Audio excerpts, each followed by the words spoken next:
Alright, for this next problem, we're going to be talking about momentum and energy in this case, mostly momentum for the first two parts of this problem. So let's get right to the problem. Moving along a frictionless surface, block A with a mass of 3m is traveling at an initial speed of v0. Block A then collides with the stationary block B of mass m. Sticking together, both blocks now move with a new velocity. So for part A in this problem, in terms of v0, what is the speed of the conjoined blocks of A and B immediately after collision? Well, first, what you should know is, and what's a key to this problem is that when you think of collisions, you should always start thinking of momentum first and foremost. So first I'm going to draw a little diagram and we'll start from there.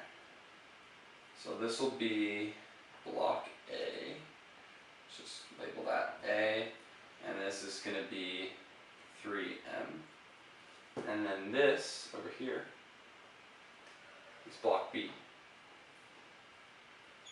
and it will be mass m. And this block, block A, starts with an initial velocity of v0. So now, looking at this system, they're sliding over a surface that's frictionless, which means there are no external forces. So what we can assume from that is the initial momentum is equal to the final momentum. So that's our diagram, and these two blocks are going to stick together after, so we'll start setting it up first. We'll start with block A. It is going to be traveling at v0, and so it's going to be velocity times the mass, so it's going to be 3m v0 plus the momentum of block B. Block B in this case is not moving at all, so the momentum of this block is 0.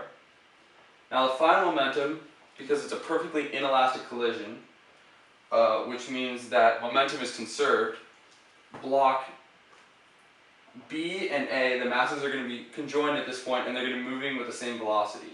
So we're going to have 3m plus m, mass of block A, mass of block B, and this is going to be v1. So this is going to be our velocity of the combined system at the end. So now we can just solve 3m v0 equals 4m v1, and we're going to just divide by 4m, cancel, the m's cancel out. So in the first part of our problem, v1, or the velocity of the combined system of A and B, is going to be equal to 3/4 v0. Alright, so that was step 1 of our problem. Now we're going to move on to step 2. Now traveling at this new speed derived from part A, as we have right here, the combined masses of block A and B will collide with another mass of 2m, block C, and this will again stick together. Now, this second part of the problem is going to be, in terms of v0, like we saw for in the first problem, what is the final velocity of the three masses moving together immediately after this perfectly inelastic collision? So I'll draw another diagram just so you guys can get a visual. We'll have, this will be block A, and block B will be together now, and they'll be traveling towards this new block, block C. This block has a mass of 2m, remember this is m, this is 3m, put together, this is 4m. So now this is going to be traveling toward each other, this is going to be v1, and we're going to use this once again, because it's a collision, we're going to be using momentum, and since there are no external forces, because this is a frictionless surface, we can assume that initial momentum is equal to final momentum. So now we'll start with this part of the equation.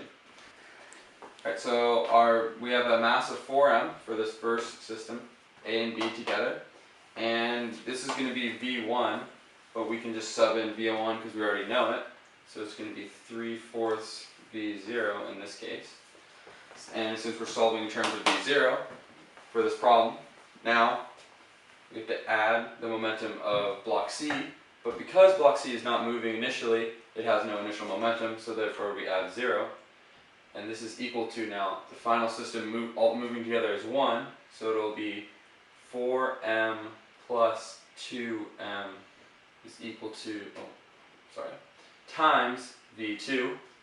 This is the mass of block C, this is the mass of block A and B. They're sticking together, so therefore we're adding the masses together and then moving together as one mass. And so now we can just solve for this, just like we did our other problems. As you can see, these 4's will cancel each other out, so this will just be 3mv0 is equal to 6mv2 divide by 6m divide by 6m, and v2 is equal to 1/2 of v0. That is your answer for part 2.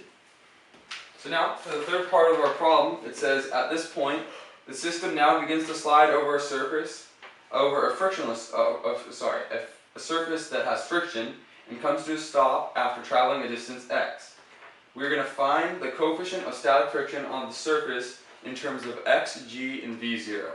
Now this might be a little bit tricky, but we're going to use our diagrams to help us solve this problem. And we will be using energy in this problem. So, diagram this out. This is going to be A, this is B, and this is C. This will be combined mass 6m, and then it's going to be traveling over this rough surface, and it's going to be traveling a distance of x. So, where do we go from here? Well, we're going to use energy, so we're going to start with kinetic energy, and then we're going to end with nothing, but in this case it's going to be an open system because we're going to have work being done by friction.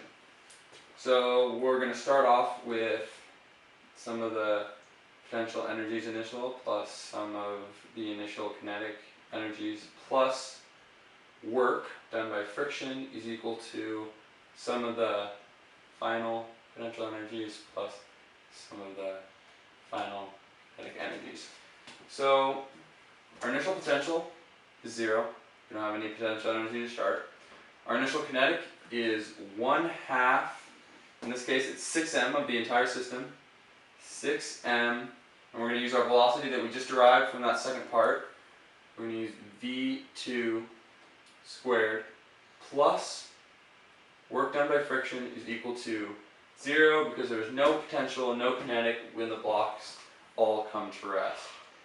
Now we need to solve for work in this case, and because this entire equation starts in motion and then it stops moving, the work done by friction is going to be acting in the opposite direction of motion, so therefore in this case work done by friction is going to be the negative force of friction. It's going to be negative force of friction times x, and that's the work. It's going to be force times distance at which it is doing work. Work is equal to the force times the distance over which this force is being applied, and it'll be negative in this case because it's acting in the opposite direction of motion. So now, but what we also know is that if we do the free body diagram of this entire system of mass 6m, we know that it's going to be, you can see right here from this little diagram I'm drawing down here, it's going to be 6mg acting down, and then it's also going to be our normal force acting up, and we know that friction, force of friction, is equal to mu times the normal force. So in this case, because these are not going anywhere, they're not accelerating in any direction, the normal force is equal to 6mg. So therefore, we can plug 6mg in for the normal force. Force of friction is equal to mu 6mg. And now if we plug this force of friction into this equation, our work of friction is equal to mu 6mg x. And this is going to be all negative. So now we're going to plug this into this equation over here. So we'll have 1/2. Well, actually, let's simplify this right now. Let's make this half of 6 is 3, so it's going to be 3m. Let's plug v2 in there. So v2 squared is going to be 1/4 V0 squared. And this, we're going to move, because this is going to be minus, work done by friction is equal to 0. And now we're going to plug this in. We're going to move them over. So we're going to have 3/4 mv0 squared is equal to work done by friction. So now let me erase some of this so we can have some more room. I'll get rid of the diagram. Get rid of this over here, because we already know what we're going to plug in. So if we move this up here, 3/4 mass V0 squared is equal to, this is mu 6 mg x. Erase all this. And we are solving for the coefficient of status victor. So we're solving for this, which means we've got to take this quantity and get it over here. So what we're going to do is we're going to divide all of this by 6 mg x. 6 mg x. It's gone. It's gone. The m's will cancel out. Now we're going to simplify this now. This is going to be 3/24 v0 squared over gx equals mu. But if we simplify this even farther, it's going to be 1/8. It's going to be v0 squared over gx equals mu. And that is our answer, the third part of our problem.